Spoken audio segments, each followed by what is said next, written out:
Mercredi 7 juillet 2021, mesdames et messieurs, bonjour. Il est 6h30 sur RDI. En place à présent à l'information.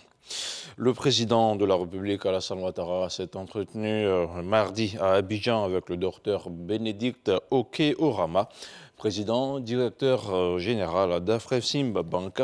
Les échanges ont permis de faire le point de la coopération entre l'institution financière et la Côte d'Ivoire et d'évoquer les perspectives, notamment le financement de la campagne de vaccination contre la Covid-19 dans le cadre de l'initiative AVAT de l'Union africaine. Le compte rendu de Viviane Aïma. Pour la protection des populations contre la Covid-19 sur le continent africain, ce sont plusieurs millions de doses de vaccins que les États doivent acquérir dans l'urgence.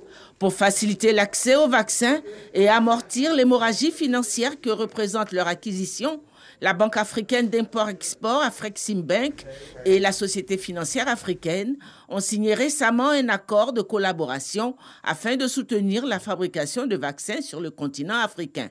Reçu ce mardi 6 juillet au palais présidentiel par le président de la République Alassane Ouattara, le PDG d'Afreximbank, Bénédicte Orama, a présenté l'évolution en cours du projet. Nous sommes venus lui parler des différentes initiatives que nous avons au niveau de la Côte d'Ivoire, des transactions qui s'élèvent à environ 3,5 milliards de dollars. Nous avons également discuté les progrès que la Côte d'Ivoire a fait concernant le vaccin pour le Covid-19. Nous avons également discuté toutes les initiatives que nous avons avec l'Union africaine et toutes les autres entités africaines. 420 millions de doses de vaccins seront ainsi fabriquées pour l'ensemble du continent africain, dont 7,8 millions de doses de vaccins pour la Côte d'Ivoire. Et puisqu'on parle de coronavirus, on fait maintenant le point de la situation de la Covid-19 au 6 juillet 2021. Le ministère de la Santé, de l'Hygiène publique et de la couverture maladie universelle a enregistré mardi 54 nouveaux cas de Covid-19 sur 2462 échantillons prélevés, soit 2,2% de cas positifs, 24 guéris et 0 décès. À la date du 6 juillet, la Côte d'Ivoire compte donc 48 634 cas confirmés, dont 47 980 personnes, 994 personnes guéries, 315 décès et 325 cas actifs. Le nombre total d'échantillons est de 722 995. Le 5 juillet, 13 856 doses de vaccins contre la Covid-19 ont été administrées, soit un total de 814 945 doses. Le ministère de la Santé, de l'Hygiène publique et de la couverture maladie universelle invite toutes les personnes de plus de 18 ans à se faire vacciner dans les centres. Il rappelle également que la vaccination contre la Covid-19 est gratuite et volontaire. Dans seulement 24 heures, cela fera exactement un an que l'ancien Premier ministre Amadou Gon Coulibaly a été rappelé à Dieu. Pour ce premier anniversaire de son départ, une cérémonie officielle de présentation de ses mémoires s'est tenue lundi dernier à l'hôtel Sofitel Ivoire. Une cérémonie en présence du chef du gouvernement Patrick Achi. Amadou Gon Coulibaly, le cœur et l'esprit, c'est le titre de l'œuvre que le public a pu découvrir. Plus de détails avec Alexis Ouedraogo. Amadou Gon Coulibaly, le cœur et l'esprit. L'œuvre autobiographique vient un an après le décès de l'ancien Premier ministre, lever un pan de voix sur son histoire. Les auteurs le diront lors de cette cérémonie officielle de présentation de l'ouvrage.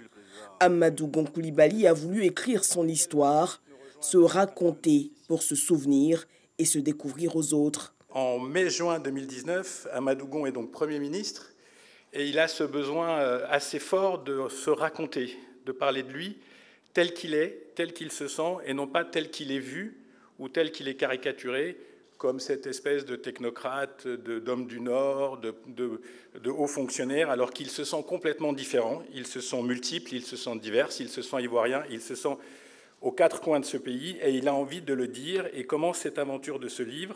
Je l'avais rencontré seulement 2 fois, et je découvrais un monsieur qui avait beaucoup d'humour. Moi, je voyais l'homme austère, Mais j'ai découvert un monsieur qui savait rire et qui savait faire rire. Et la dernière fois où je l'ai vu, vraiment, c'était à Yamoussoukro, le jour où le président avait dit qu'il n'était pas candidat. Il y avait cette émotion-là que tout le monde avait. Et lui surtout, il se trouvait qu'il était juste derrière lui. Et je le voyais, je me demandais s'il ne pleurait pas. On avait donné rendez-vous pour qu'on achève la dernière partie qui restait, c'est-à-dire la Covid, comme elle avait vécu, et puis sa dernière hospitalisation. On devait en parler le samedi matin, et puis le 8, le mercredi. Si les grands hommes ne meurent jamais, ces mémoires d'Amadou Gon Coulibaly sont désormais couchées dans ce livre témoignage comme une offrande à tous. Un acte fort pour la famille.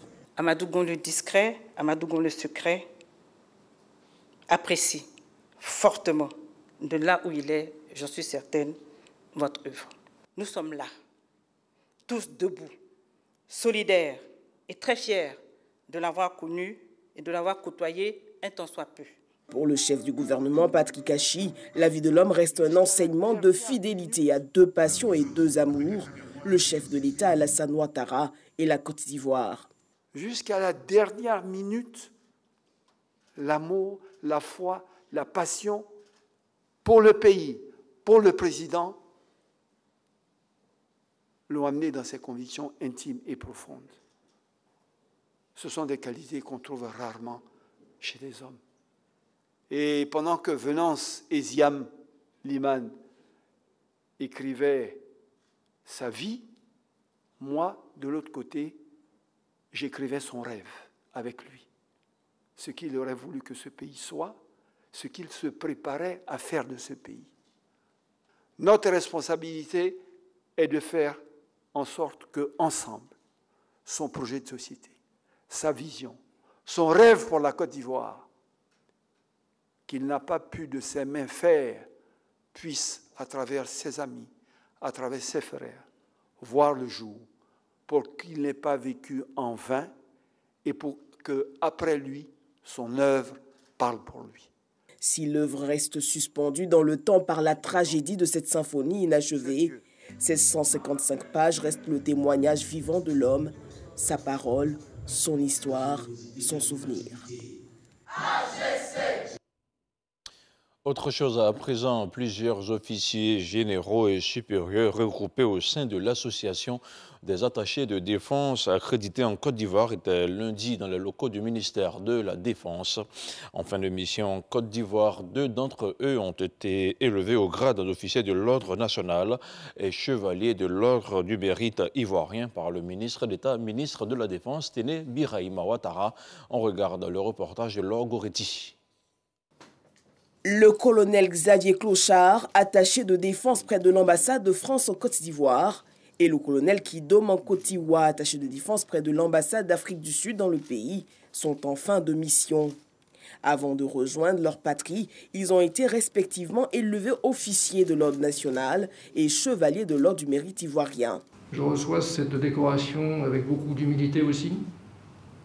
Et si vous m'y autorisez, j'ai une pensée pour tous ceux qui ont reçu cette décoration au prix du sang, au prix de leur vie, pour défendre leur patrie, la Côte d'Ivoire. Je voudrais vous dire ma gratitude, Monsieur le ministre d'État. Je pars d'ici pleinement satisfait, avec en même temps beaucoup de regrets, car je suis conscient qu'il y a encore beaucoup à faire. Notre coopération de défense est forte. Elle illustre les liens très importants, très forts, qui unissent la France et la Côte d'Ivoire. Le colonel Xavier Clochard était en mission depuis 2018 et le colonel Kidom Nkotiwa, lui, depuis 2017. Le ministre d'État, ministre de la Défense, Téné Birahima Ouattara, leur a traduit la reconnaissance de l'État. C'est avec un grand plaisir que je rencontre ce jour l'ensemble des attachés de défense accrédités en Côte d'Ivoire et que je décore au nom de son Excellence, Monsieur le Président de la République, chef suprême des armées, 2 des vôtres en fin de mission dans notre pays. Je voudrais également remercier les récipiendaires de ce jour pour les mots de qualité, les mots donc pleins d'affection qui ont été adressés à l'égard de la Côte d'Ivoire et de ses responsables. Durant le temps passé ensemble, nous avons constaté la consolidation et le renforcement des accords de coopération qui existent entre vos pays et le nôtre. Plusieurs actions fortes sont au compte de la bonne coopération entre ces États, notamment la construction de l'Académie internationale de lutte contre le terrorisme. Le reportage de Laure Goretti était commenté par Alexis Ouedraogo. Et c'est officiel, les résultats du BEPC 2021 sont connus depuis hier mardi. Sur la ligne de départ, 468 000 candidats ont pris part aux examens pour seulement 193 000 admis. Le taux de réussite nationale est estimé à 41,27% contre 53,17% en 2020, soit un recul de 11,9 points. La proclamation des résultats a été suivie par Sephora Zegui. Depuis 14 heures ce mardi 6 juillet, les candidats à l'examen du brevet d'études du premier cycle BEPC sont situés sur leur sort. Un peu plus tôt dans la matinée, la directrice des examens et concours nous a livré les résultats du dit examen. Des incidents techniques ont concerné les épreuves de physique-chimie. Ils ont été corrigés sur instruction du ministre de l'Éducation nationale et de l'alphabétisation, Madame le professeur Mariatou Koné, et dans le respect des procédures en vigueur. Les mesures adoptées ont donc permis de préserver l'équité et la validité de l'ensemble des sujets dans les 3 zones de composition. 193 398 ont été déclarés admis, soit un taux national de réussite de 41,27% en 2021, contre 53,17% en 2020. Le taux de réussite nationale connaît donc un recul de 11,9 points par rapport à 2020.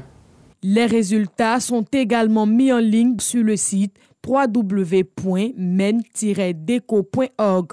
Le délai pour introduire d'éventuelles réclamations dans les centres de composition respectifs est de 72 heures à compter du mercredi 7 juillet dès 7h30. Les résultats des jurys spéciaux de réclamation seront publiés dans les mêmes centres le lundi 12 juillet à 14h. Et la proclamation des résultats de fin d'année scolaire rime toujours avec de la joie, mais aussi avec de la tristesse pour le non-reçu. Notre équipe de reportage a sillonné quelques quartiers du district d'Abidjan. Le reportage d'Evelyne Lieboué est commenté par Grace Kando. Inquiétude et stress sur les visages des candidats au brevet d'études du premier cycle BEPC session 2021 du lycée Amondi-Pierre dans la commune d'Adjamé.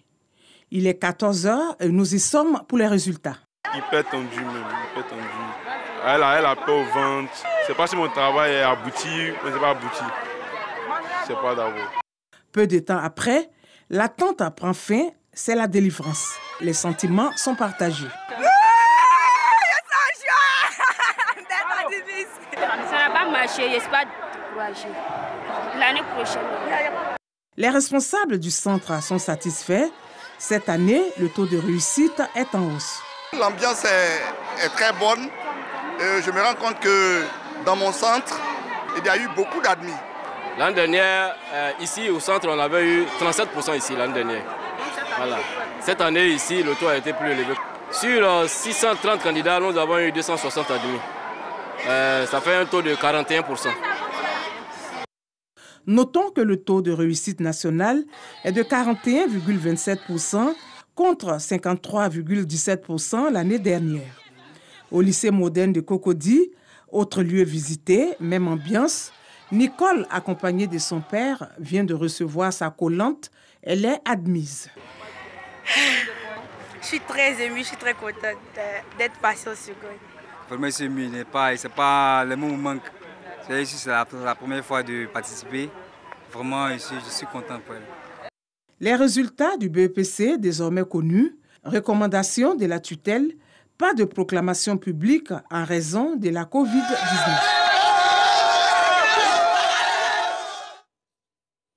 Place à présent à l'actualité internationale avant de refermer ce point d'information. Le prochain sommet du G5 Sahel aura lieu le vendredi 9 juillet prochain en visioconférence. Emmanuel Macron participera à la rencontre. Le président français aura à ses côtés son homologue du Niger, Mohamed Bazoum, qui a été convié à l'Élysée. Emmanuel Macron devrait profiter de ce sommet pour préciser le futur engagement français dans la région, un mois après l'annonce de la fin progressive de l'opération Barkhane. Et on termine avec du sport, du football, notamment l'Euro 2021. L'Italie s'est qualifiée mardi pour la finale de l'Euro.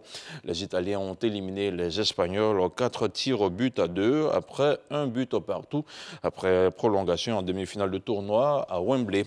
La sélection italienne, qui n'a remporté cette compétition qu'une seule fois, soit en 1978, a souffert pour se hisser jusqu'en finale. La squadra Azzurra connaîtra son adversaire à l'issue de la rencontre Angleterre-Danemark.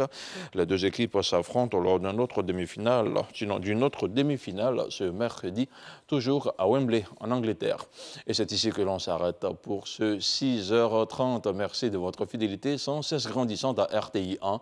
On se retrouve demain à 6h30, naturellement.